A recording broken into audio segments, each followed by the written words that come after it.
Welcome to Beachwalk Moms Podcast. I'm Sophia, the Trapani, your host. This show is designed for moms who could use some encouragement, grace, and comfort of having the presence of Jesus in their lives. If you haven't done so already, please subscribe to our podcast and rate it. It will help other moms who might also need some grace in their lives.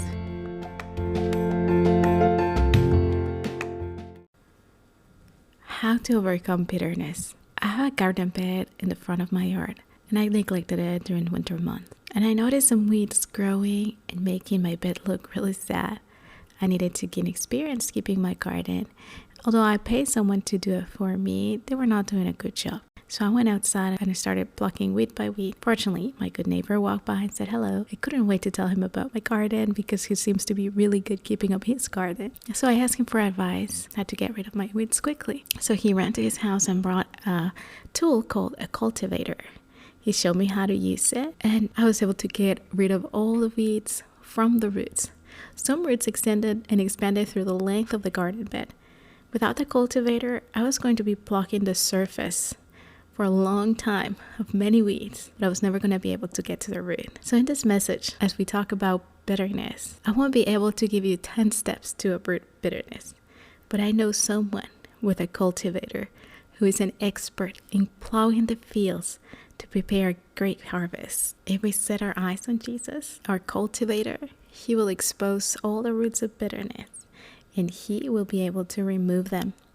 In Hebrews chapter 12, verse 1 through 12, it says, "Therefore, since we are surrounded by a great cloud of witnesses who by faith testify the truth of God's absolute faithfulness, stripping off every unnecessary weight and the sin which so easily and cleverly entangle us, let us run with endurance and active persistence the race that's set before us, looking away from all that distracts us and focusing our eyes on Jesus, who is the author and perfecter of our faith." If we focus our eyes on Jesus, we're going to be able to remove every root of bitterness.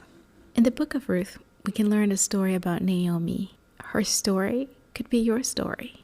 She once lived in the land of abundance. She lived in Israel. That was the promised land, the land where honey and milk flowed. But there was a famine, so it didn't seem like God's promises were coming to pass. Where was the honey? Where was the milk? So Naomi and her family embarked on a trip to a land called Moab.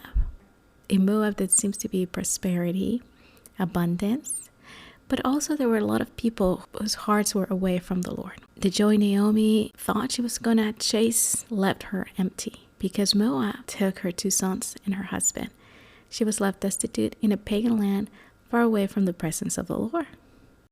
And Moab represents the world. And of course, the world brought disappointment, heartache, and loss. And sometimes we do that. We try to do things on our own strength. We depend on the world, our efforts, and if we put our trust in the world or in ourselves, we're going to end up bitter. Such was the case of the young rich man who approached Jesus and asked him, "What must I do to inherit the kingdom of heaven?" Jesus said, "Obey the 10 commandments." And he said, "Yes, I did." And then Jesus said, "Well, then sell everything you have and give it to the poor." The disciples were astonished. And they said, if he can't be saved, then who can be saved? The man left weeping bitterly when Jesus told him to sell everything he had. This man was so proud on his achievements, but he was left disappointed. He cannot save himself. And then Jesus says what's impossible for man is possible for God. So in our striving to get rid of bitterness, let's get rid of our self-effort to remove bitterness. And like the scripture says in Hebrews, let's put our eyes on Jesus' sacrifice, because he is the one who can deliver us.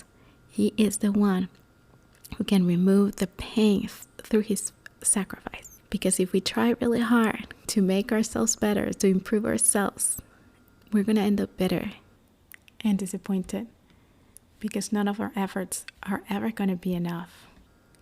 But Jesus wants us to have abundant life through faith in him.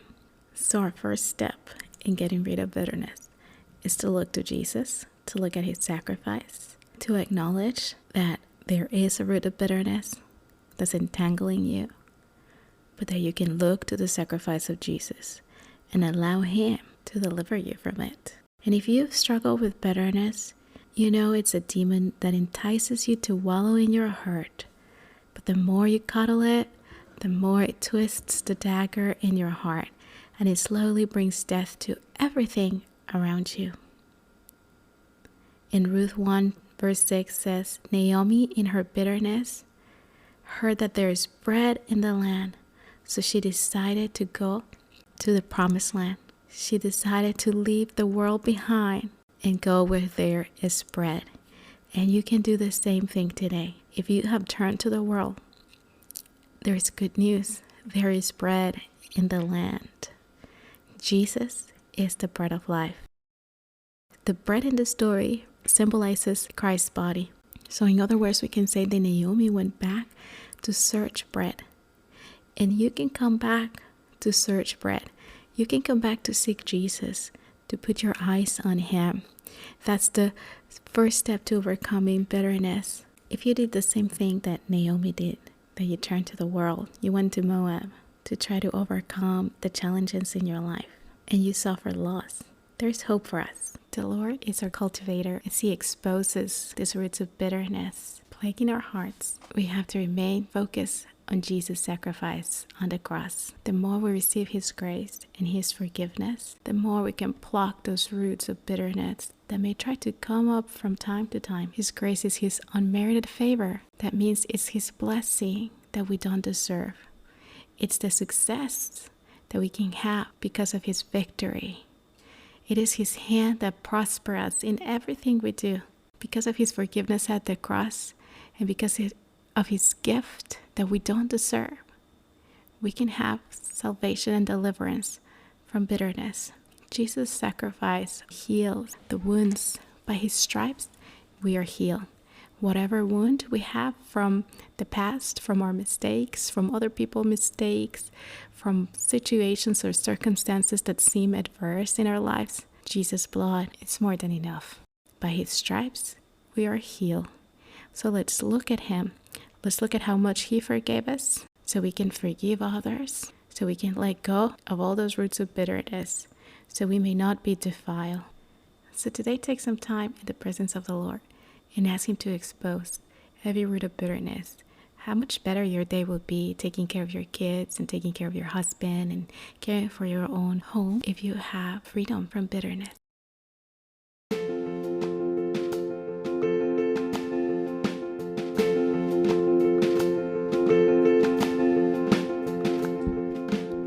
If you enjoyed this episode, please subscribe and share it with your friends.